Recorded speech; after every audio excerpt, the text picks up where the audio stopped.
So your ingress and your egress is already decided from above. You might have to experience some type of emotional trauma or hardship.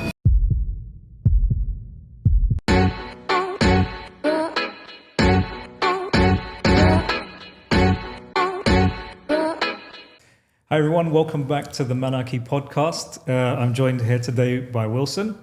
How are you doing, Chris? Chris? Thank you again. Very well, thank you. Today, a more somber topic. We're going to be talking about dealing with loss, something which is an inevitable part of life, and something which I think a lot of people experience at different points in their life.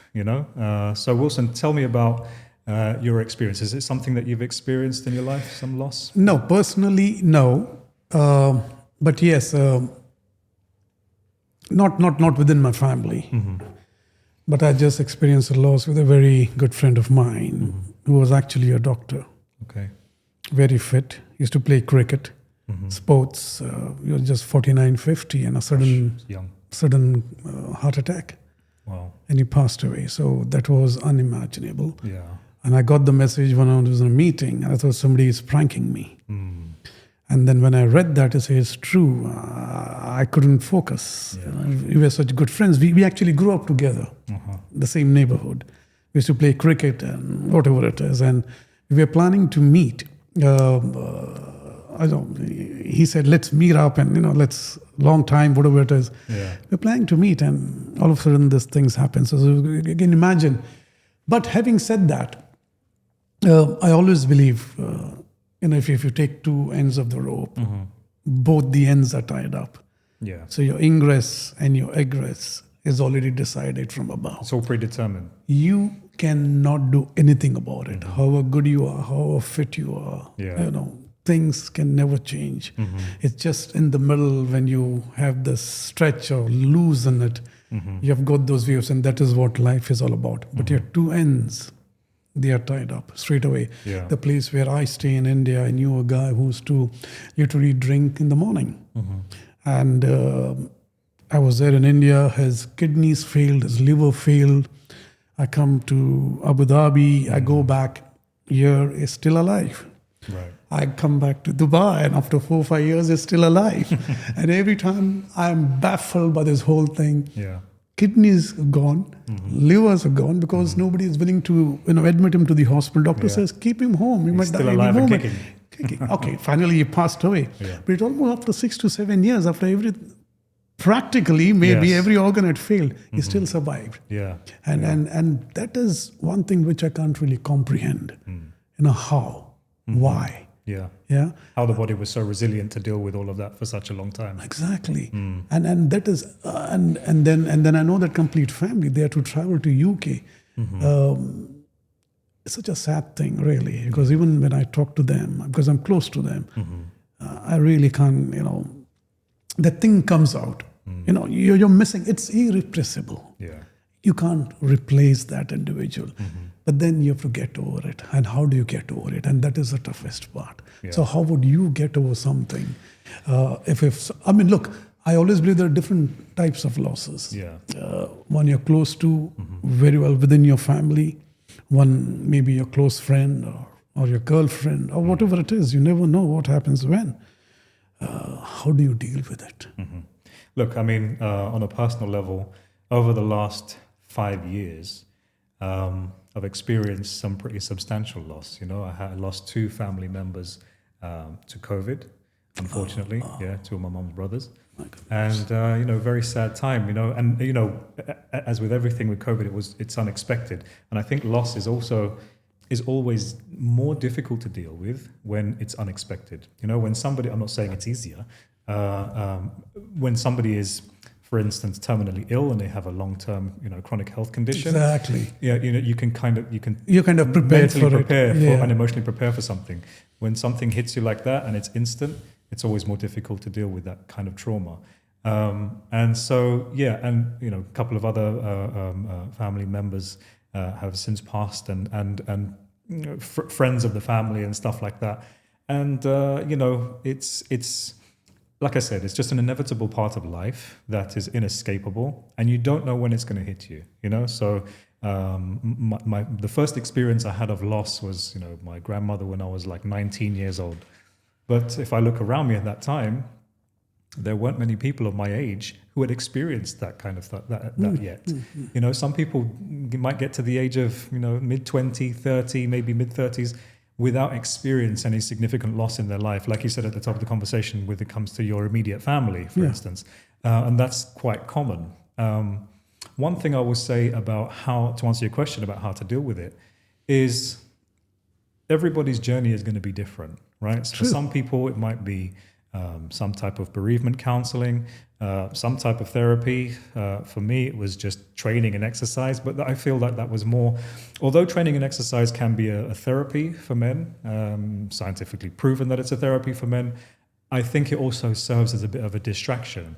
And I think that, with time, we all know is a great healer. And I think that the distraction multiplied by time is what will eventually lead you to a more comfortable emotional state. I would like to, Tell me. chime in, whatever it is. I'm sure most of the audiences will agree with me, but the counselors won't like me going forward. I strongly believe that having a counseling or a distraction will never help you to come over your emotions. Really? Interesting. I mean, that is my take. You love someone is not there. What counseling will you do? Yeah. What are the words will you speak to that individual? Yeah. What is it? No, they can't get over it. Time is a healer. Time is a healer, right? As long as that individual is mentally stable, he's dealing with this loss, and he understands that that individual is not going to come back, come what may. I do counseling. You talk about distractions. What kind of distractions? You give him 1 million distractions, will sit in that corner and still think about an individual. That will not go. It's the times when you're alone that you'll suffer. Exactly. So when you're with your friends, they will be talking and chatting and laughing. But from the inside, they're still grieving. Yes. Yeah, they're still not able to deal with that particular loss. So what can a counselor help you in? Yeah. Really? Tell me about it, please, if there is anyone. Tell me, how can you deal with it? Yeah. Has anyone been successful? No. It could go either way, isn't it? Counseling. Distractions. Okay, come meet this individual. Fine, he will act. But a loss is a loss. Look, we all are humans, isn't it? Come what may. You give the best distractions in life. But if you're not able to cope with that loss, things could go south. Of course, yeah. Right? And then it depends how close you are to that individual. What kind of emotions, what is that you share? People would say, man, think of the good times. I say, don't. That'll hurt you more. I mean, it's a great phrase, and I think it means well. But like you say, I mean, it can bring up more. I mean, by the way, look, I mean, everybody, like I said, everybody's different, and thinking about the good times might in the immediate make you happy, but it will also make you sad, right? It's also going to bring up some nostalgia and some emotion from that time. So, but look, I think more important than that is just understanding that when we talk about getting over something, we're talking about getting over the feeling and not the person. You're never going to, it's unfathomable to think about you're going to get over the person. Like you said, they're irreplaceable. But you're getting over the feeling, and also to understand that the feeling comes in waves. It's not something which today there is some sort of deadline where you're going to get over something. No, it's okay, you make progress day by day by day, month by month, hopefully, year by year. The closer the person is to you, the longer it's going to take, right? Of course, naturally. And, just understanding that it does come in waves. One day, if you know of anybody who has experienced personal loss, someone that's very close to them, you will understand that, from 1 week to the next, they might seem fine here, and then next week it's just like a wave of emotion, a wave of grief that comes, and it's just obliterates their current, that current daily existence. Exactly. So it's important to understand that it's something which takes a while to work through, and that there is an element of emotional scar tissue that it helps you to develop. Rightly or wrongly, I think that experiencing personal loss just makes you, there's that old adage of what doesn't kill you makes you stronger, right? Exactly. And so I think that it's important to understand that emotional scar tissue Your body doesn't really know the difference. It just knows that it's having to heal from something. Exactly. Right? And so healing from that thing and experiencing that helps you to be able to navigate your way through other parts of life where you might have to experience some type of emotional trauma or hardship. Well, actually, no, I've been through this emotional hardship previously. I've got the emotional scar tissue to be able to help my mind and my body think together and progress through challenges that I might face, particularly when it comes to loss. Me in particular, I'm very bad at offering my condolences. I can't. I don't know what to say. Really? Interesting. So when I call and say, I'm sorry for your loss, and then I'm stuck. Yeah. Look, I'm a talker. I love to talk. But this is one place I can't. Yes. I just can't. I don't know what to say. Yeah. Because for me, there is no real connection to that individual. But then I still have to say something, and I'm forced to say something. I can't do it. Yeah. And then from the other side, there is silence. You understand? I would rather visit that individual. Yeah. All right. Look, talking is not everything. At times, silence is the best. Great point. Exit. Great so point. I'll go visit, a nice hug, and then sit quietly. Yeah. Hold a space for them. Exactly. Yeah. So they are there, they're in tears. You don't go on blabbering, oh, this will happen, don't worry. It's all BS. Yeah. Don't say that thing. Don't get me wrong. I think that comes from a good place. I think it comes from good intention. Exactly. Because people feel that there's a problem. I need to fix the problem. Exactly. Right? I want to offer the solution. I don't want this person to be in pain anymore. Exactly. But the truth is that there is nothing that you can say or do that will help that person feel better in that moment. Exactly. You can hold the space. You can allow them to get whatever it is off their chest that they're currently thinking and experiencing at the time. But you don't have a solution. No. And you can't act like you have a solution. No. Like you say, it's asinine to think that you're going to be able to go somewhere, offer them these fantastic words of wisdom, and all of a sudden everything in their life is going to be better. Unless you're not gone through it, yes, I don't think you can say anything. Absolutely, of course, absolutely. If you've gone through it, today you can sit with someone. Yes. Say your friend's grandmother or your brothers have you can sit and say, look, I've gone to this. Yes. And this is what I did. It makes sense. Because then the other side who's grieving will say, okay, he has gone through it. It's good to hear. But if you're not gone through that particular experience, what will you blabber about? Yes. What will you talk? I would get annoyed if somebody has not gone through the experience and keeps on giving me words of wisdom. Give you advice. I say, thank you, man. Listen. Enough. You know what I'm saying? Yeah.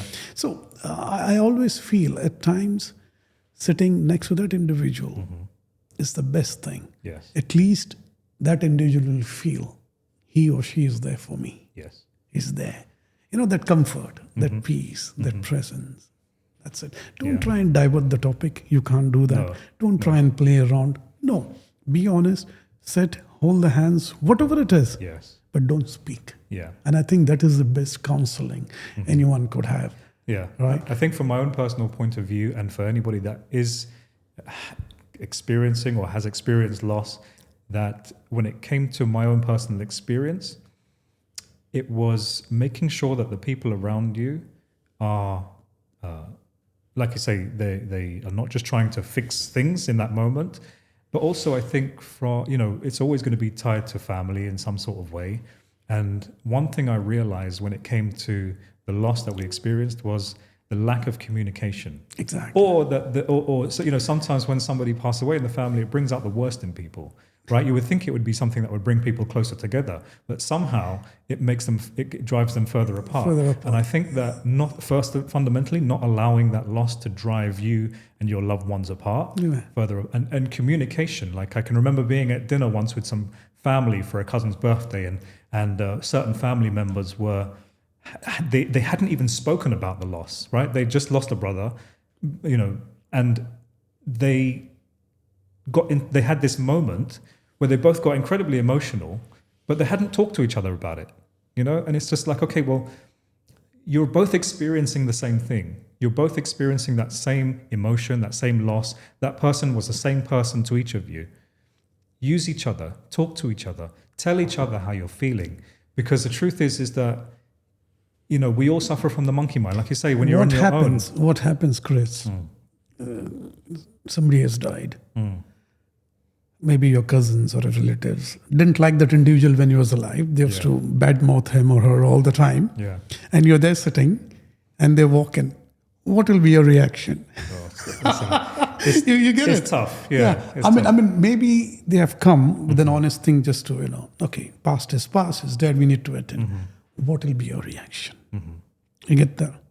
See, that's difficult to grasp. Yes. You understand? Then you would wonder, when he was alive, you used to abuse him and curse him and property and this is my thing and whatever it is. And now you come for what?